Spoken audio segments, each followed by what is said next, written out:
All right, we'll say good morning. Let's begin. So we're going to be picking up on page Kuf Mem Ches.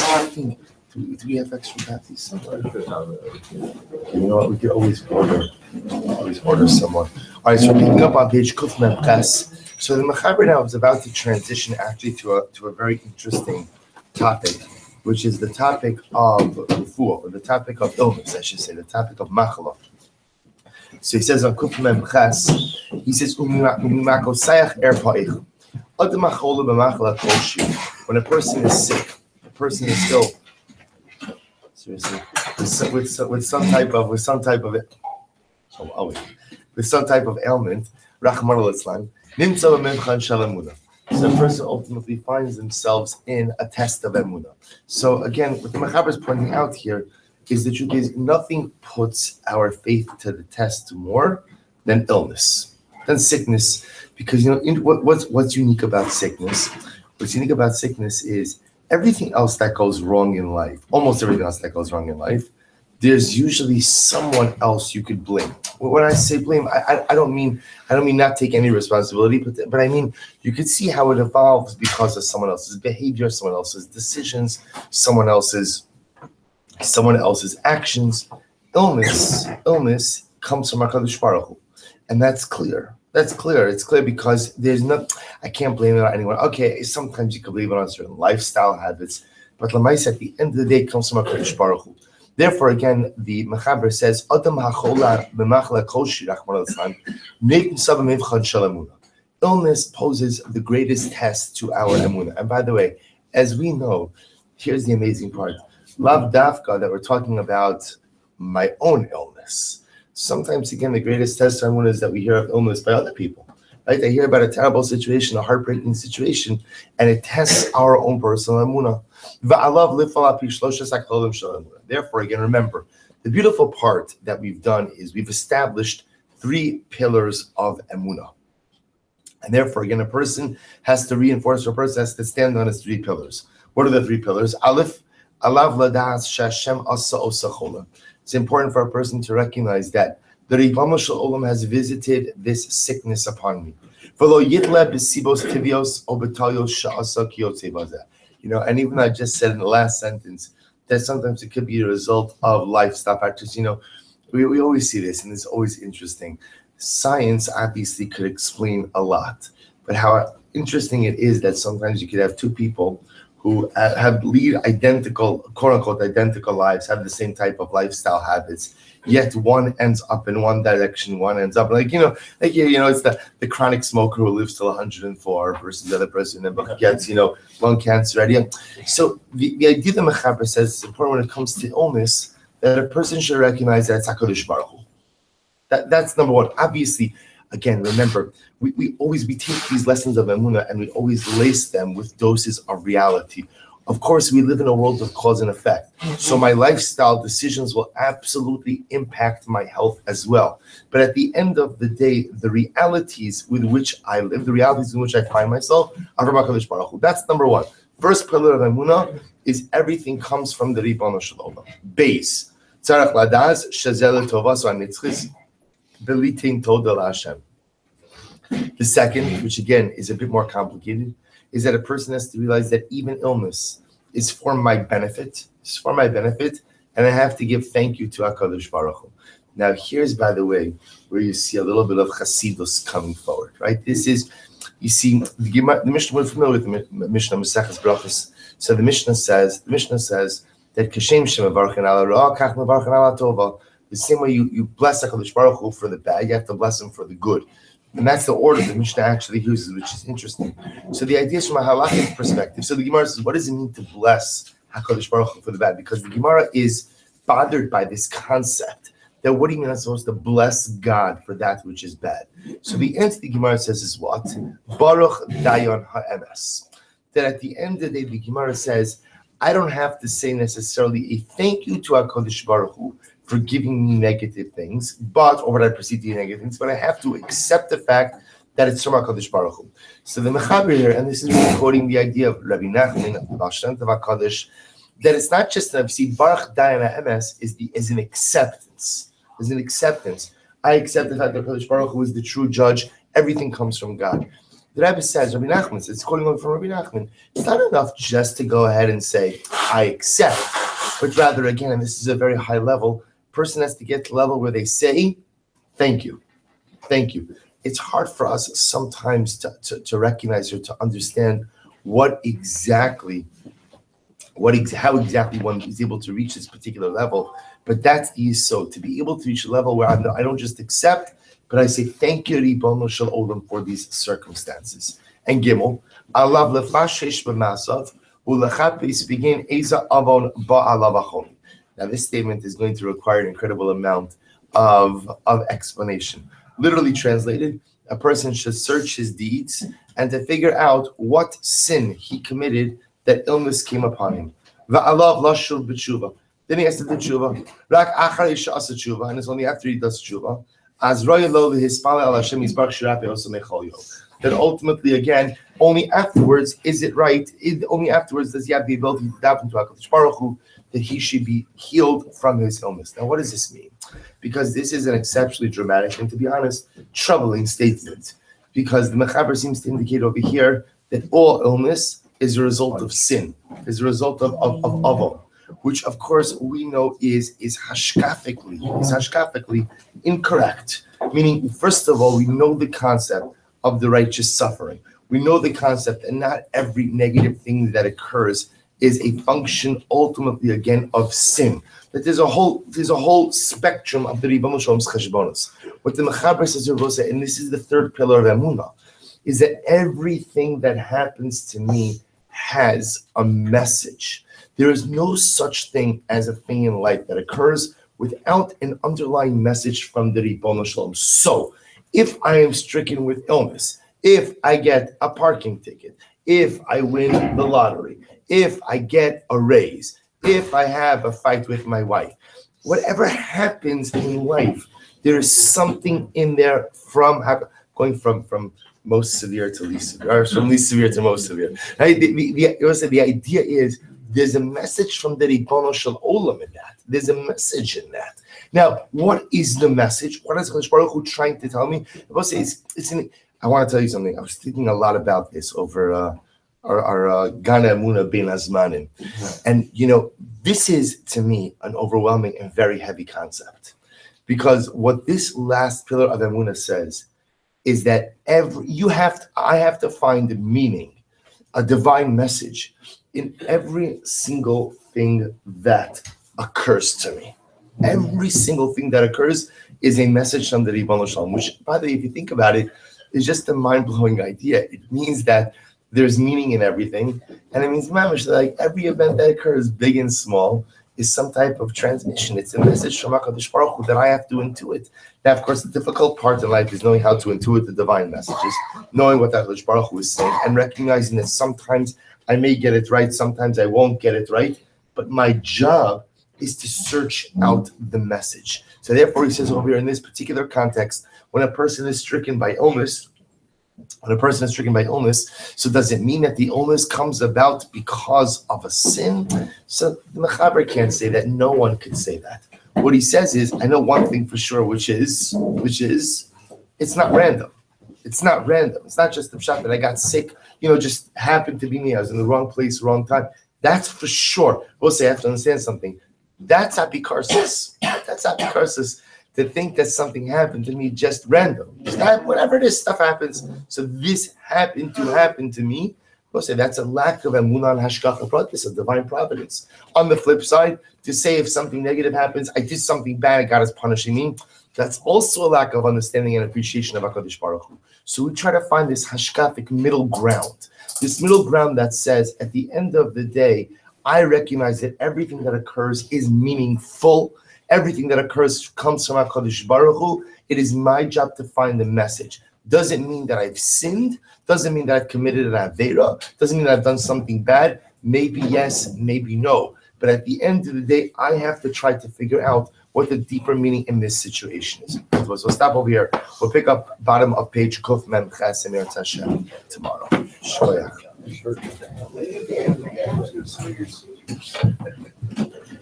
Backwards facing.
Table one is ready. Whenever you're ready. Okay. All right, Javosai, good morning. Another beautiful and exciting daf today. Today's daf is Tzadik Gimel 93. We are picking up on Tzadik Beis days 92b, the last two lines. Tana debate Rabbi Eliezer ben Yaakov. So I share this morning is dedicated by Mr. Isaac Samuel, memory of his beloved wife Esther Basar Dichiel Meir HaKohen, and hope that on the merit of our Talmud Torah, her neshama will have an Ali in the family in the Chama. And by Adam and Yudit Ben Zev, we're dedicating the Shiurim this month in honor of their mishpacha, in honor of their kehila. We thank them very much for their sponsorship. So let's begin. So a beautiful and moving Gemara. What's this amazing statement? Even in a time of danger, a person should not change himself. Now, there's a very interesting lesson over here. A person should not change himself from his rabbanos. Now, what does this mean? Take a look at Rashi. It's on the left. It's on the left-hand column towards the end. Big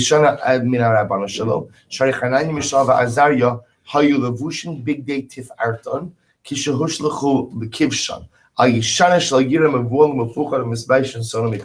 So this is actually a very dramatic Gemara. In this context, rabbanos means their regal bearing. Regal bearing. So the idea over here is that even when a person is in sakana, they should keep their regal bearing, their rabbanos. What does that mean on a practical level?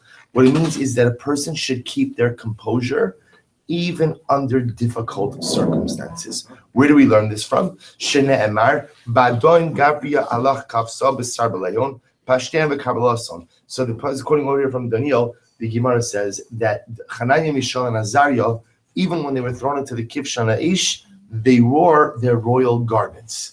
The Gemara is teaching us an incredible, it's a number of incredible lessons over here about, unfortunately, the Jew has been in sakana throughout so many generations. And part of the power of the Jew is the ability to maintain a regal composure, even in the midst of difficult circumstances. Rashi says, when we do that, ultimately, again, we show our enemies that we are cut from a different cloth. We show our enemies that ultimately, again, we have a different kind of koach than everyone else. Of course, on a different level, what the Gemara is also teaching us is that in general, sometimes, unfortunately, people lose themselves in the midst of difficult circumstances, and we end up compounding the difficulty of our circumstances because we can't maintain a proper composure. When one finds themselves in the midst of sakana, either acute sakanas nefashos or anything else, it's important to maintain one's bearing and one's composure. The Gemara goes right. I'm Rabbi Yochanan. Gidol and Tzadikim was actually a very beautiful Gemara. Top of Tzadikim. Gidol and Tzadikim Yosef Malachi Asharis. Tzadikim are even greater. The righteous are greater than angels. Than Malachi Asharis. Shnei Amar. So the quotes over here, the pasuk from Daniel. Ana va'amar. So this is the Nebuchadnezzar speaking. Nebuchadnezzar said, Ha'ana chazi govern arba sharyan mahalchin begonura. I see four men walking around in the fire. V'chevalo I see bahon, and the fire is not impacting them. V'ravya de revia demar levar Elohim. And one of them looks like an angel. So Gemara understands over here, the fact that he singled out one that looks like an angel indicates that the other three looked even holier. So from here you see the Gemara says that people, tzaddikim, are even greater than Malachi Asher. So I'll tell you something, I saw something very beautiful.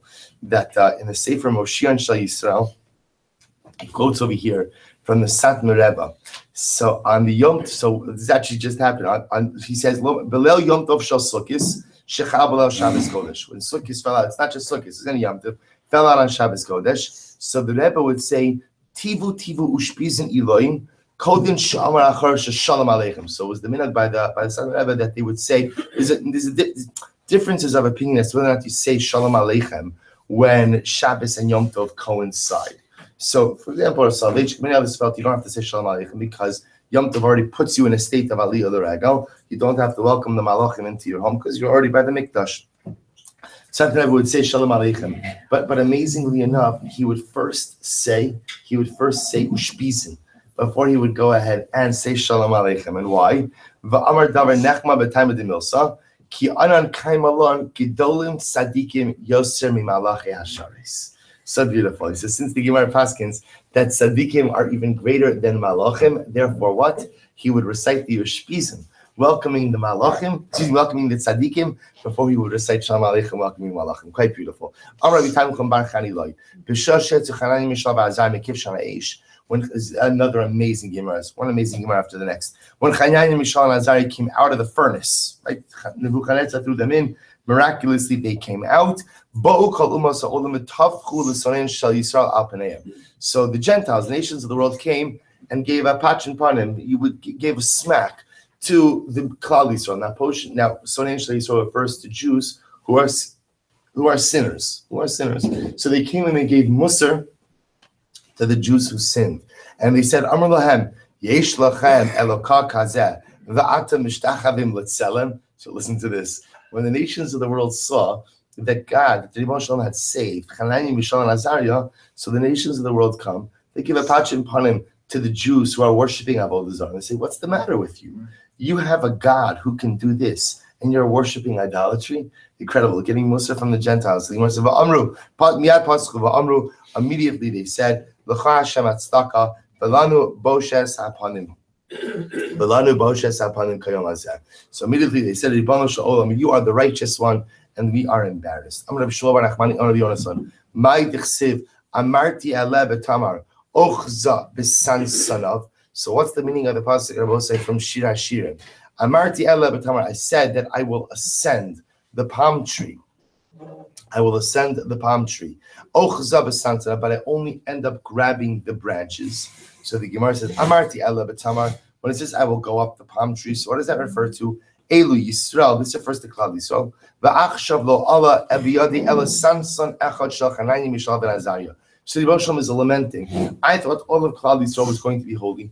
I thought all of Klal Yisrael was going to be wonderful, but it turns out that all that I'm able to hold on to is the branch. The branch, ultimately, again, a reference to Hananiah, Mishael, and Azariah. Amar Rabbi Yochanan, my dichsiv. So Rabbi Yochanan said, what's the meaning of the pasuk that says, Re'isi halayla, v'nei roch ish rochev al sus adom, v'omed ben ha'adas Hashem emetzula. So we'll say, what's the meaning of the following pasuk? In Zechariah, I saw at night, I had a vision at night, and I saw a man riding on a red horse, and he was standing among the myrtle branches, Asher Metzula, that are inside of the swamp. So the Gemara says, "My re'isi halayla." What does it mean? Ultimately, again, that I saw this vision at night. The Rebbe Shalom was ready to turn the entire world into night. This is talking about that HaKadosh Baruch Hu was terribly upset and frustrated by the Avodah Zarah of Klal Yisrael, and therefore he was ready to turn the entire world into night. V'hinei ish rochev, and a man was riding on the red horse. Who is the man? Ein ish el HaKadosh Baruch Hu. The man refers to HaKadosh Baruch Hu. Shnei Emar, Hashem ish milchama, Hashem shemo. Asus al Adam. What does it mean that it was a red horse? Bikesh HaKadosh Baruch Hu la'pech es ha'olam kulo l'dam. So we'll say the red horse ultimately represents HaKadosh Baruch Hu's desire to go ahead and destroy the entire world. Literally, again, the red represents blood. So the Gemara says, but when the Rebbe Shalom saw Hanani, Mishael, and Azariah, he calmed down. So Rebbe Shalom was able to calm down ultimately, again, as a result of just seeing a few tzaddikim. The Rebbe Shalom stood amongst the myrtle branches that were in the marsh, in the swamp. Who are the adasim? Elat tzadikim. So the myrtle branches refer to the tzadikim. Shnei Amar vahi omein es hadas from Megillas Esther, right? Because the Megillah, remember from our Megillah days, the Megillah refers to Esther Hamalka as Hadassah. So the Gemara has a whole discussion as to what's her real name. Is it Hadassah? Is it Esther? So the Gemara says it's really Esther, but Hadassah is a descriptive name because the righteous are as fragrant as the Hadassim. And what does the swamp or the marsh refer to? Ela Bavel. Shene Emar Haomer Letzula Charbi V'Narosecha Ovish Miad Malayim, Rogiz, Nasim Srukim, Vadum, Snasa Srukim, Vadumim, Nasu Levanim. So Amar Papa, Shmamino, Susya. The idea is at the end of the vision, what happens? The red horse becomes white. So the idea of the red horse becoming white, the white representing forgiveness. Amar Papa Shmamino, Susya Yura Mali Lechamos. This is actually very interesting. Papa says, you see from here that what? That if you see a white horse in a dream, it is a good omen. A white horse apparently represents divine forgiveness. So if one sees it in a dream, it is indeed a good omen. So this is amazing. Okay, so now going back to the story of Hananiah, Mishael, and Azariah. Hananiah, Mishael, and Azariah are saved from the Kivshan Aish. They're saved from the fiery furnace. So ask the Gemara, after they were saved, where did they go? What the Gemara is pointing out over here is that after they're saved, we don't really hear that much about them. We don't hear about them. So where did they go? So this is amazing. So the Gemara says, Amarav ba'ayin hara mesu. Rav said they died. They died as a result of ayin hara. So we've spoken about ayin hara a number of times already. Rashi says on the right-hand column, about 8 lines up from the bottom, 9 lines up from the bottom, ba'ayin hara mesu, shoy mistaklim bahen al shayu timein bahen. So we'll say, so apparently, again, they became the subject of much attention. They became the subject of much attention as a result of their miraculous salvation. In some way, somehow, the ayin hara had an impact on them. The Ben Yehoyada has a whole piece on this, what exactly it means. In general, when we spoke about ayin hara, remember again, we spoke about ayin hara in the context of that if I have brachos, the Moshe gives me a bracha, and I use that bracha in a way which causes someone else pain. So that Ribono Shel Olam says, I don't need to give you a bracha to cause someone else pain. If your bracha is going to cause someone else pain, you're not careful with your brachos, then I'm taking the bracha back. That's the classical understanding. Maharal's understanding of ayin hara doesn't really fit as well over here. It sounds like over here what's happening is that because they had this incredible salvation, so Lemaisa, again, they were put under the microscope by the rest of Klal Yisrael and could not stand up to that level of scrutiny. So the Gemara goes weiter. That's the first of it. Shmuel Amar Berok Tivu. There's another amazing answer. The Gemara says the other possibility is they drowned in the rok, in the spit. What does that refer to? Look at Rashi. Berok Tivu. Ba'o Sarok Sherakaku Uma Sa'olam B'Yisrael Sha'omrim Eloah Kazeh Yesh Lechem V'Ishtachavisem Latzelem. So the Gemara says over here that, remember, as you said before, that the Umos, all the other nations came along and spit at Klal Yisrael. After Hananiah, Mishael, and Azariah came out from the Kivshan, they spit at Klal Yisrael and said, how can you worship idolatry when you're going, you have a God like this? So the Gemara says they drowned in the spit of the Umos Ha'olam. What does that mean? So again, the Maharsha comments on this, and he says, what it means is that Hananiah, Mishael, and Azariah kind of bore the wrath. They had to bear the brunt of the wrath for Klal Yisrael. That because Klal Yisrael really made an incredible chil Hashem, that even the Umos Ha'olam saw the folly in their worship of Avodah Zarah. So Hananiah, Mishael, and Azariah bear the collective guilt for the Am, and as a result die because of the chil Hashem. Rabbi Shmuel, the Chum say no. They made Aliyah. They got married. And they had children. Shene Emar, Shemano Yoshua, Kohen Gadol, Atav Re'echa Yoshua Lefanecha, Ki Anshe Mofes Hema. Because Rabbi says the pasuk says in Zechariah, speaking to Yoshua the Kohen Gadol, we'll come back and talk about it a little bit more. See that there are some incredible Anshe Mofes, men of great wonder who are dwelling amongst you. Who are the men of great wonder who are living next to Yoshua Kohen Gadol in Eretz Yisrael? They are none other than Hananiah, Mishael, and Azariah. Vidaniel lehechanazol. Now, I will say, now understand, Hananiah, Mishael, and Azariah are contemporaries of Daniel. That's why, again, a story of Hananiah, Mishael, and Azariah is quoted in Sefer Daniel. So the obvious shaila is Nebuchadnezzar throws Hananiah, Mishael, and Azariah into the Kivshan Aish, into the fiery furnace. Why? Because as we saw in yesterday's daf, they would not bow down to his idol. He had a large golden statue of himself. He commanded everyone to bow down to it. They would not bow down to it. So and therefore they're thrown into the fire furnace. The obvious kasha is, Bepashtos, where was Daniel? So where was Daniel in all of this? So this is amazing. Daniel lahechanazo. So where did Daniel go? So the Gemara says, Amra Amarav, lemichra nara b'Tiveria. He went to dig a river in Tiberia. So I don't know if this means that he went to create the Kinneret. What it probably means is he went to create channels off the Kinneret to serve as waterways for other parts of Tveria. Okay. Shmuel says, La'asuye bizra de aspasta. He went to go ahead and bring in an import of aspasta. Aspasta is animal feed. Rabbi Yochanan Amar la'asuye chazir de Alexandria shel Mitzrayim. He went to bring in chazirim of pigs from Alexandria. So he went to import for the king, for Nebuchadnezzar. He went to get Alexandrian chazirim. So the Gemara says, "Ini, is that so?" V'hatanya, in other words, we'll say the Gemara is asking, is it true that he went to get chazirim from Alexandria? V'hatanya, Todus harofe Amar. So Todus, the doctor said, "Ein para v'chazer yotzim Alexandria shel Mitzrayim shein chol tchina ein shala." That the Alexandrians were smart. What did they know? They wanted to corner the market on the breeding of Alexandrian chazerim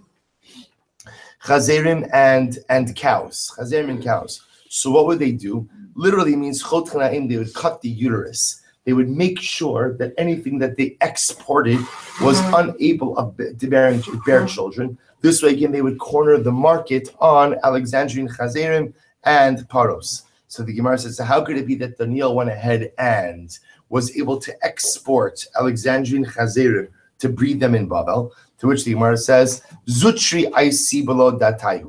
He was able, it sounds like I will say that he was able to smuggle out small chazerim that they were unable to detect. So either again, it means he hid them, he smuggled them out, or it means that they didn't, because they were small, the Alexandrians didn't think about cutting the womb of the animals. Whatever it is, he smuggled it out, got it back to Babel, and started breeding these herds in Babel. Tan Rabbanan, Shlosha Yaba'usa Itza. Supposed to listen to this. The Gemara points out over here that Daniel was not present for the episode of Hanani, Mishael, and Azariah. The fact that Daniel wasn't present was a result of the Eitzah, the council of three entities. HaKadosh Baruch Hu, Daniel, and Nebuchadnezzar. HaKadosh Baruch Hu, Amar, Nezel Daniel, HaKadosh Baruch Hu didn't want Daniel present by the episode of the Kivshan Aish. Why not? This is amazing. The Rebbe Shalom wanted this miracle to occur in the merit of Hanani, Mishael, and Azariah. The problem is, if Daniel was present and was thrown in as well, people would have automatically assumed whose zuchus were they saved? Whose zuchus? Daniel. Therefore, in order to avoid that, ultimately again, Daniel's not there. So the Gemara says, "But Daniel amar ezel me'acha telolekayim be psile Eloheim tisrafun ba'esh."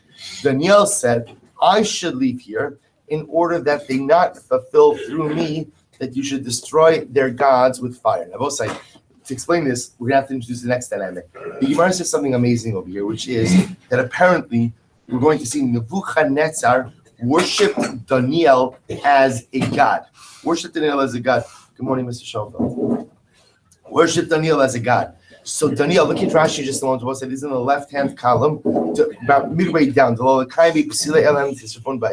Nebuchadnezzar asa Eloka kidichsev ulo Daniel azeh sagid pavle kepsile Eloheim shamikra azeh hayatzavach aleim l'sraf alekach hayim misyari. Daniel was considered. See, what was going to see in just a moment. So Nebuchadnezzar went ahead and worshipped Daniel as a god. Daniel was concerned that if he was present by the episode of the Kivshan, what would happen? Klal Yisrael would be obligated to throw him into the Kivshan. Why? Because he himself was an Avodah Zarah. Therefore, again, he decided to remove himself from the Kivshan episode. Nebuchadnezzar Amar Yezel Daniel Mehacha Delolemru Kaye Lelohei Benura. And Nebuchadnezzar wanted Daniel out. Why? Because Nebuchadnezzar knew that Daniel was not going to bow to the idol, which would then place Nebuchadnezzar in a difficult predicament, which was, on one hand, Nebuchadnezzar says that Daniel felt Daniel was a god, that he worshipped him. On the other hand, he's not pledging allegiance to my idol, which would then mean Nebuchadnezzar would have to throw his own god into the Kivshan. No one respects someone who's willing to slaughter his own god. So he felt that his approval ratings would have gone down. Therefore, he sends Daniel out to dig waterways in Tiberia. So the Gemara says, Uminayin disagile. How do we know that Nebuchadnezzar worshipped Daniel? Tichsev badin malka Nebuchadnezzar nafal alan poil Daniel sagid. Because the pasuk says that Nebuchadnezzar, the king, fell on his face and prayed to Daniel. Kamar Hashem Tzavakos. So we'll say the Gemara goes like, and again, the story gets more intriguing. So this is in Sefer Yirmiyah. So the pasuk says, Kamar Hashem Tzavakos Alokei Yisrael al Achav ben Kulya Vel Tzidkiah ben Maasiyah hanaviyim lachem b'shmi la sheker. So the pasuk speaks about two false prophets, a man by the name of Achav ben Kulya and Tzidkiah ben Maasiyah. These are two false prophets. So what happens? Uksiv v'lokeach mem klal l'chol galus Yehuda asher b'Bavel meimor yisimcha Hashem kitzidkiyo uke'achav asher kala melech Bavel ba'esh asher sarfam lo ne'emar ela asher kalam. So both listen to this. That ultimately, again, these two individuals were burned by Nebuchadnezzar in the Kif Shana Eish. And interestingly enough, it doesn't use lashon of sarfam, but rather it uses the lashon of kalam. Amar Rabbi Yochanan, why is that? Because Nebuchadnezzar made them literally what was like toasted grain kernels. In other words, that they were that they died instantly because they were burned on the outside, but lav dafka that they were burned through and through. What happened to them? Ya'an asher asu nevala b'Yisrael vayina'afu es nesherei ehem. So we'll say the pasuk literally says because they did an abomination within Klal Yisrael, and literally they committed adultery, they committed immorality with the wives of their friends. What happened? The Bible says it's a dramatic story. My Ovid, what did these two guys, Achav and Tzidkiah, do? What did they do? Also, Lagabe Barte to Nebuchadnezzar. I will say, understand, these two guys were self-professed prophets. Okay, so what happens? They went to the daughter of Nebuchadnezzar. What happens? Achav Amrla. So Achav prophesies, quote unquote, prophesizes her and says, Ka Amar Hashem, God has told me, Hashmi'i al Tzidkiah. God has told me that if Tzidkiah comes to you and tells you that he wants to have relations with you, you should listen to him. It's the word of God. It's the word of God. But Tzidkiah said, Ka Amar Hashem, Hashmi'i el Achav. Tzidkiah says, the word of God has come to me, and God has told me that if Achav comes and says that he wants to have relations with you, you should listen to him. You should listen to him. Listen to how amazing this is. Meaning, obviously, these guys were immoral individuals. So you would think, again, they could use their position of influence, with anyone. What a bad idea to go after the king's daughter. But we'll see, you see two incredible things over here. Number one is the incredible pull of immorality. And I will say again, immorality makes people do crazy. Unfortunately, it's my Simcha Yom that we see this. That because of immorality, people do so many impulsive things that make absolutely no sense, that literally ruin their lives each and every day. And I will say another piece over here is gaiva, is arrogance. When people are arrogant, they think they're above the law. When people are arrogant, they think they can do whatever they want and it'll never come back to them. So this for Tzidkiah and for Achav is like the two, and by the way, it's two sides of the same coin. Immorality comes from an incredible sense of gaiva, because if a person is arrogant and they think that they're the center of the world, therefore anything and everything I need to please me and make me happy is permissible. So really it's gaiva, and it's gaiva manifesting itself in a lust for immorality, and they're just going after the wrong girl. You can have whoever you want, but why the king's daughter? What happens? So listen to this. Azla v'amrla la'avua. So okay, now we already see where this plan is going to go. She tells her father, Dad, just want to let you know, the two pious prophets have both propositions. So what do you think about this? So Amr Lahem, both said, listen to this, and here's the incredible Chilul Hashem. Amr Allah, Elokeim shall edu sone zimuhu. So Nebuchadnezzar says, this makes no sense, because everyone knows the God of the Jews despises immorality. Everyone, even Nebuchadnezzar, knows that the Jews are immoral people. So Nebuchadnezzar says, listen, says to Zor, do me a favor. The next time they come to you, why don't you send them to me? Why don't you send them? Sure, why don't you just, maybe you should speak to my father about this. So the Gemara says, so when they came back to her, she sent them to Nebuchadnezzar, to her father. So Nebuchadnezzar said to them essentially, what's going on with you guys? I mean, what are you seeing these kind of things to my daughter? So Amru, HaKadosh Baruch Hu. So they said to him, listen, it's not us, it's HaKadosh Baruch Hu. Right? What do you want from us? God is giving us this message. We're just doing our job. So Nebuchadnezzar says, by the way, I just want you to know, I asked other prophets, I asked Hanani, Mishael, and Azariah what they thought about these prophetic messages, and they said, you're lying. They said, God would never tell someone to do such a thing. Anan nami nevi kavasayu. The Dido lo Amarlahu. The Didon Amarlan. We're also prophets. God didn't give Hanani, Mishael, and Azariah this message. God gave us this message. Amarlahu. Ana ba'ina debat kinhu. Kiech idebag tikinhu lechanani Mishael v'Azariah. So Nebuchadnezzar says, listen, there's only one way to resolve this. I have to test your prophetic prowess. The same way that I tested the prophetic prowess of Hanani, Mishael, and Azariah. How did I test the prophetic prowess of Hanani, Mishael, and Azariah? I threw them in a fiery furnace. So if you don't mind, why don't you clear your afternoon tomorrow? I'm going to throw you in the fiery furnace as well, and we're going to see what we're going to see ultimately again what your power is. So listen to this. Amr lahu Amr le, they said to him, Inun tlasahava va'anan train. So they said to him, listen, we are only two people. They're three. Meaning they had a lot more collective merit. That's why they were saved. It's not fair to throw us in with only two. So listen to this. So we'll say, Amr lahu Bachru lechon man de ba'isu b'hadaychu. You could phone a friend, right? Why don't you go ahead? You could choose someone else. No problem, right? You could choose someone else to go into the Kiv Shana Ish. I hear what you're saying. You need a third person to create, the Helig Mizumin. So why don't you go ahead and just choose who you want? Amru Yoshua Kohen Gadol. We choose Yoshua Kohen Gadol. Sorry, Lacy Yoshua Dinafish Zuchuse Umagnale. So we'll say, so obviously, the incredible thing about false prophets is if there's one thing they know, it's what? They're false. So therefore, again, they figured, you know what? Let's go ahead and get the holiest guy. They can't ask Hanai, Mishael, and Azariah, nor can they ask Daniel, because it could be Daniel's not there. Whatever it is, we'll take Yeshua Kohen Gadol. Oh, Magdalene, he's going to go ahead and protect us. Ach Yisu Shadinu. So Nebuchadnezzar takes the three of them, Achav, Tzidkiah, and Yoshua Kohen Gadol, throws them into the fire. Inu iklu Yoshua Kohen Gadol ichruche mane. So the two of them, Achav and Tzidkiah, were incinerated. Yoshua, he was fine, but his clothing was singed. So the Gemara says, Shene Emar, Vayirani es Yoshua Kohen Gadol omer lefnei malach Hashem uksiv, Vayom Hashem ala Satan yigar Hashem becha, Amarle Yadana zetzadikaat. So listen to this. What I'll say. So Nebuchadnezzar, when he takes Yoshua Kohen Gadol out of the fire, he says, I don't understand. I know you're righteous, but you'll excuse me, why was your clothing burnt?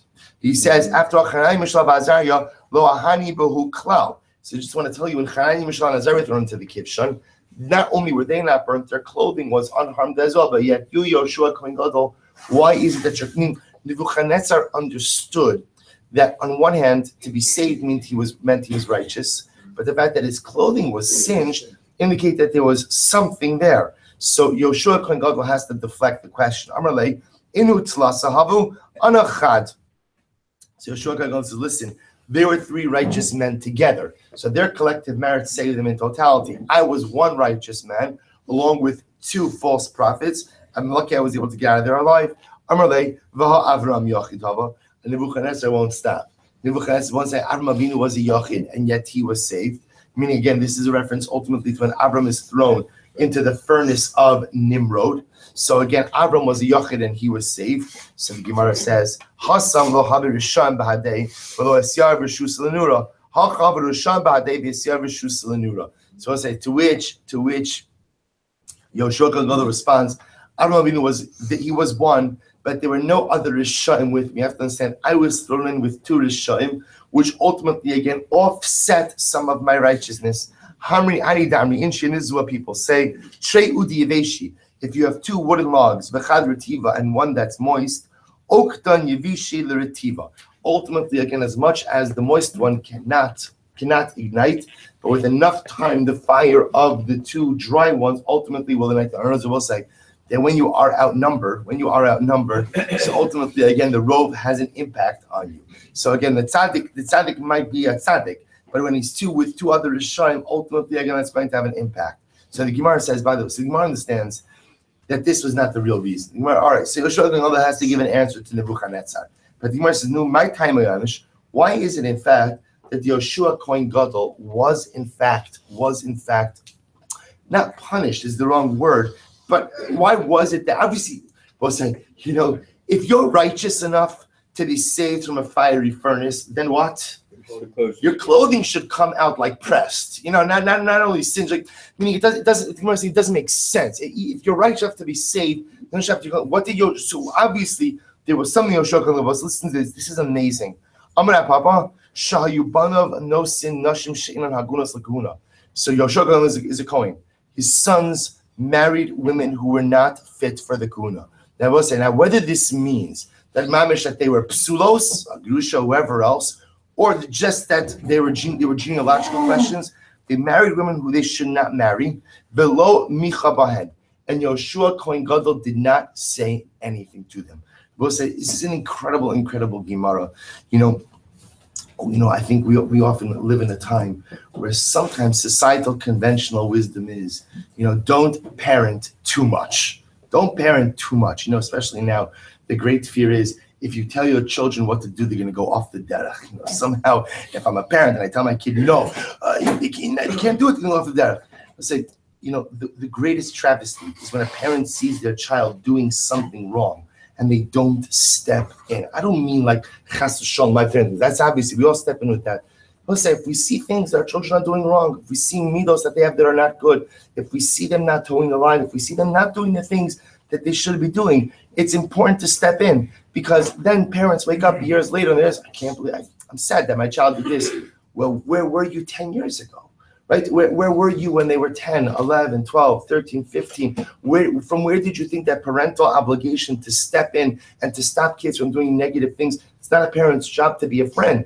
It's a parent's job to be a parent. And of course, it requires a parent to have a very clear and solid and crystallized life hashkafa about what's important, what's not. But a parent has an obligation to step in, and you see that when you don't step in, first of all, chances are my kids will make the wrong mistakes, will make the wrong decisions. And I, as a parent, will absolutely be responsible for that. So Shua Kohen Gadol is righteous enough to be saved from the fire, but his clothing gets singed because when his sons were doing something wrong, he didn't speak up and try to stop it. Incredible Gemara. So Gemara goes weiter.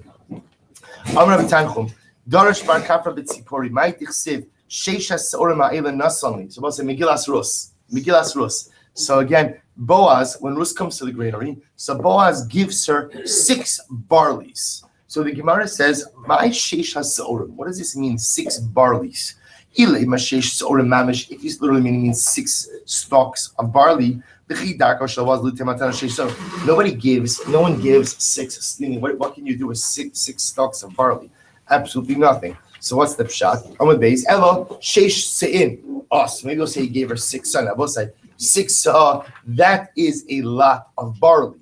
A woman going to carry 6 saw of barley.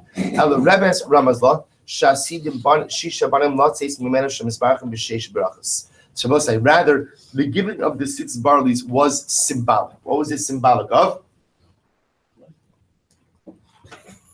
The 6 sons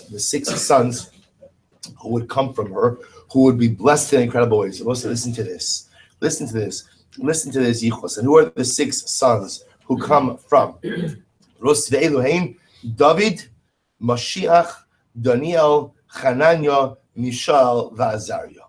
These are the 6 offspring. The 6. Now, again, we're going to see this that there's some machlokus with some of the yichus over here, but we'll discuss it. So these are the 6 men who would come from Rus. David. So we'll say. So now the idea over here is each of these men had 6 qualities. Each of them had 6 unique qualities. So the 6 Sa'orim that Boaz gave to Rus symbolized the idea that she would have 6 sons who each possessed 6 unique qualities. So the Gemara says, David, so what I have in my down after Siv, Vayan Echad me'anarim Vayomer, Hine Ra'isi ben Yishai.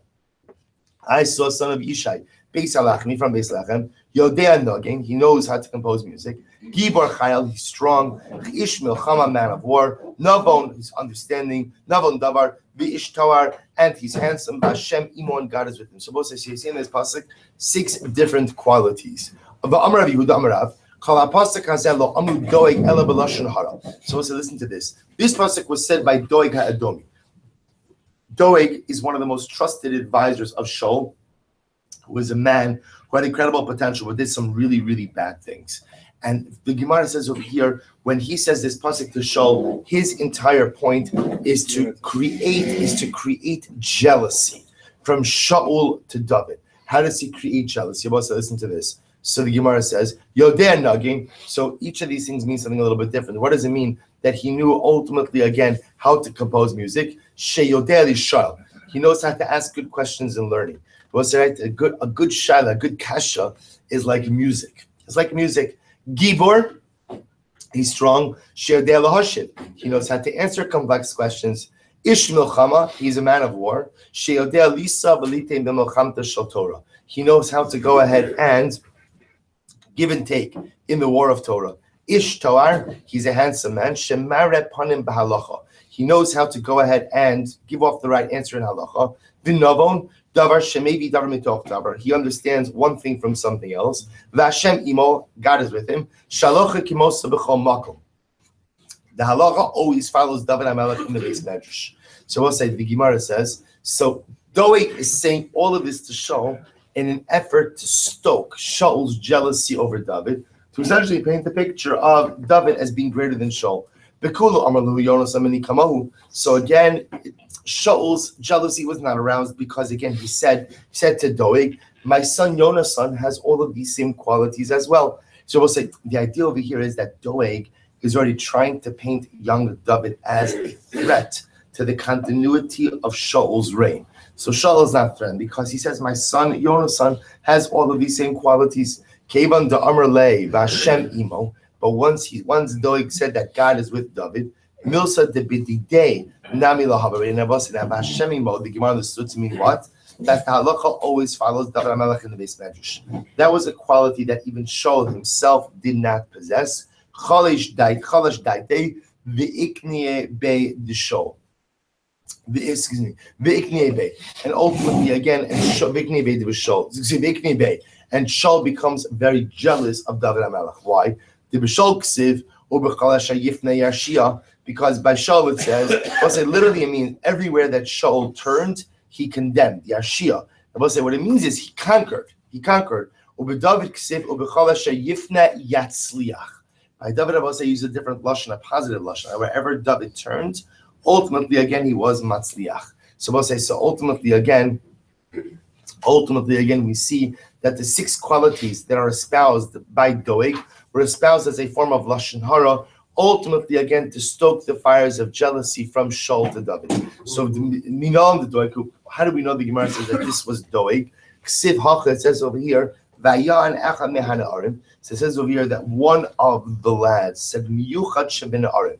The Miyuchad, one of the most important ones. Ksiv hasam, v'shem ishmei avdei shal b'yamahu, nezrat ne'ashem u'shmo Doeg hadomi, avir haroim asher l'shal. Okay, so it says, so therefore you see when it says echad hana arim, one of the young men, it means one of the most important young men who was Doeg hadomi. Mashiach, so let's remember again the next of Rus's descendants, the next of the 6, who was also endowed with 6 qualities. Tichsiv v'nacha alav ruach Hashem, ruach chachma, bina, ruach eitza, ugvura, ruach das, v'yiras Hashem. Uksiv, and the pasuk says, v'dicho v'yiras Hashem. He will be inspired with literally yiras Hashem. Amar Rabbi Alexandri Melamed. This teaches us. This is actually an amazing statement. Shet ino mitzvos v'yisurin kerechayim.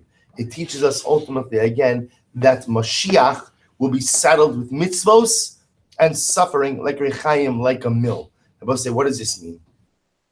So if you look at Rashi, Rashi says over here, no, not yet. I'm sorry, not yet. So, it's actually in the middle, right before it's on the right hand side, right before the Rashi Rava Amar, which is in the middle of the column. A few lines up from there. Hachi Garsina ve'erecha v'yiras Hashem Alexandria she'ino b'mitzvos yisurin kerechaim b'hainu. So we'll say the idea over here is something amazing. That who is Mashiach? Mashiach is a man who is saddled with mitzvos and yisurim. So we'll say mitzvos, I understand. Being saddled with mitzvos represents the idea of spiritual accomplishment. That to be the Mashiach, ultimately, again, one has to be exceptionally spiritually accomplished. But what creates the true spiritual metal of Mashiach? Suffering, yisurim. Mashiach will be a man who will suffer greatly, but yet still maintain his allegiance and fidelity to HaKadosh Baruch Hu. We'll say it goes back to our learning in Gan Emunah, because at the end of the day, suffering, sickness, illness, adversity is what tests our true spiritual metal. That's what the meaning of the Mashiach will be battle tested. battle tested through the adversity and difficulties of life. Rava Amar, this is actually amazing as well. The Morach Vadon, that Mashiach ultimately, again, Morach Vadon, look at the next Rashi, Rava Amar, my Berichu. What does the pasuk mean when it says Berichu? So the Gemara says, the Morach Vadon, Shemariach Ba'adam B'shofet V'yodea Miachai. This is actually amazing. Mashiach will have the ability, the Morach Vadon means he will have the ability to go ahead and literally smell, and judge. So the idea that Rashi says over here is that Mashiach will have the ability, so Mashiach will have the ability to smell the truth.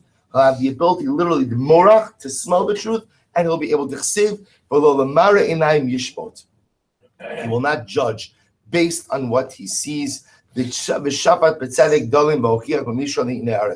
to this. I'll just say something very interesting. That what does it mean that he'll be able to smell judgment? What does that mean? So of course, the basic idea seems to say that Mashiach will be able to see that which is right. He'll be able to sense it. He won't even need to be able to hear the entire case. He won't even need to hear all the different details. But he'll be able just to smell ultimately again what is just and what is correct. So there's a beautiful insight by the Bnei Yissaschar. The Bnei Yissaschar says, listen to this. Both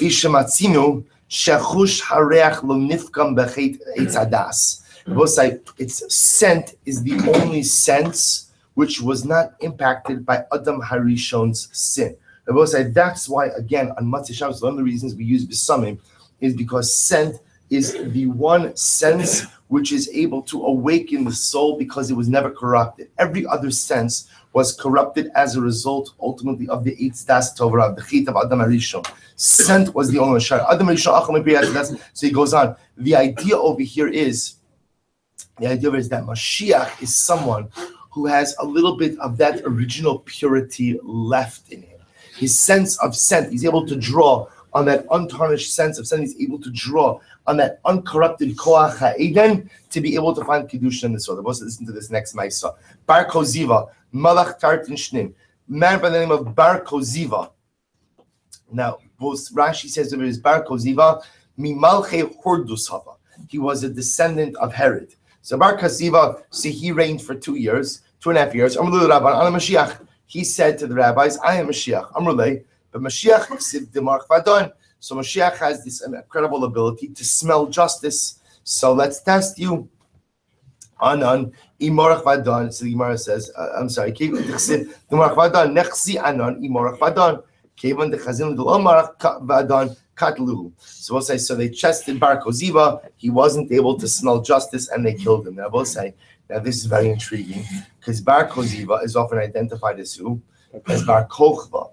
Bar Kochva wasn't killed by the Jews. Bar Kochva was killed by the Romans. So it could be either that there are two different narratives. And by the way, according to the Yushami as well, Bar Koziva never declared himself as the Mashiach. Others declared him as the Mashiach. So it could be that there are just two different narratives about what happened to Bar Kochva. The other possibility is that there are two different people who are named Bar Koziva. Okay. Daniel Chanai Mishav Azarik Stichsibahu. So also remember again going on to the descendants of Rus. Daniel Chanai Mishav Azarik Stichsibahu Asher Be'in Baim Kol Ma'um V'Tovi Mara Umaskila B'Chol Chachma V'Yodei Das Umavine Mada Asher Koach Baim La'amod B'Heichal HaMelech U'Lelamdam Sefer V'Loshon Kastim. So here the pasuk goes through all of the different 6 qualities possessed by Daniel, Hananiah, Mishael, and Azariah. My Asher Ein Baim Kol Ma'um. What does it mean that they have no blemish? So it didn't even have like a puncture from the blood letters needle. I was supposed to say they were physically perfect. What does it mean that they had the strength to stand in the Heichal, in the palace of the king? So what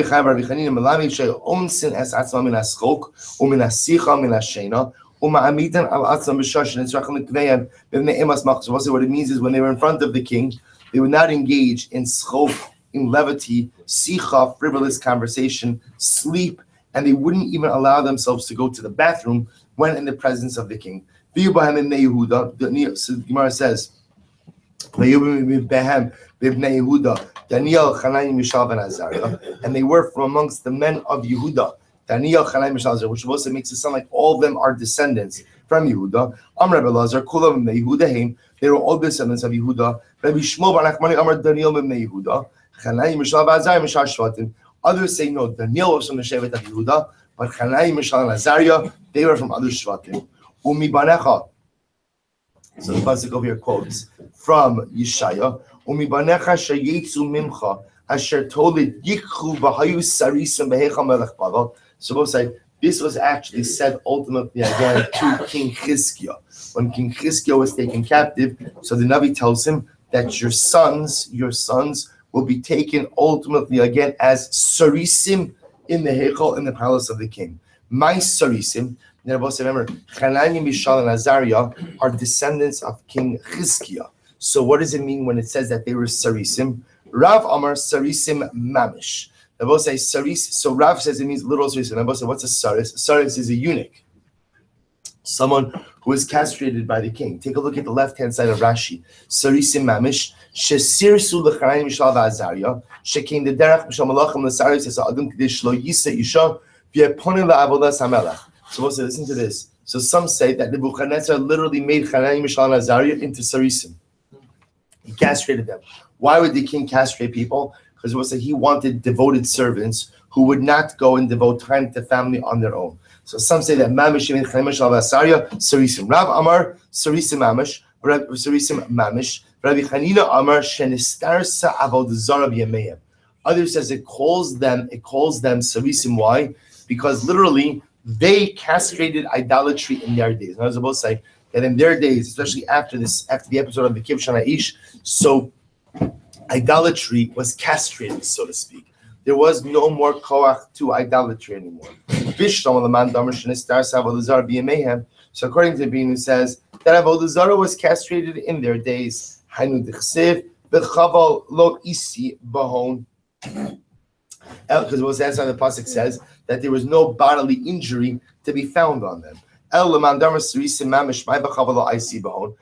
ultimately again, but when it says that they were literally castrated, they were literally sarisim. So how could the pasuk say that there was no bodily injury to be found on them? That's obviously not true. To which the Gemara says chavla denura. What it means is it's a reference to the fire. That when they were cast into the fire, there was no bodily injury upon them. Nur lo adas bain lo chavla v'lo recha. So I say, what does it mean when the pasuk says "Bareach Nur"? It means that lo chavla v'lo recha, still a reference to the fiery furnace. Then neither again the fire nor the smoke had any impact on them. So according to Bnei Yisrael, when it says that they were nistar, that they were castrated, it means that they castrated Avodah Zarah in their days. So according